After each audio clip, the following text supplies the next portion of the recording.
కేటీఆర్ తనను తాను ఎక్కువగా ఊహించుకుంటూ భారత రాజ్యాంగాన్ని, చట్టాలను, న్యాయాలను గౌరవించలేని స్థితికి దిగజారడం అనేది సిగ్గుచేటు. ఎందుకంటే మన మీద వచ్చిన ఆరోపణలు ఏవైనా సరే అవి వాస్తవం కాదు అని నిరూపించుకోవాల్సిన అవసరం ఎవరికైనా ఆరోపింపబడ్డ వాళ్ళ మీద ఉంటుంది.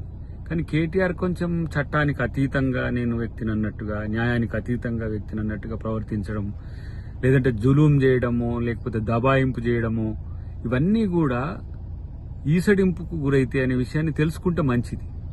ప్రభుత్వం తనకున్న పరిధిలో ఏ విధంగా అవినీతిని లేదంటే ఆధిపత్యాన్ని కంట్రోల్ చేయాలనో ఆ వ్యవస్థలతోనే ఈరోజు ప్రయత్నం చేస్తున్నది. ఏసీబీ అయినా ఇంకేదైనా కమిషన్స్ అయినా ఏవైనా సరే వాటి పట్ల అనుచితంగా ప్రవర్తించడమే కాకుండా ప్రభుత్వం పట్ల, చట్టాల పట్ల కించపరిచే విధంగా ఉండడం అనేది ఏమి రాజకీయమో మరి కేసీఆర్ తెలుసుకోవాలి.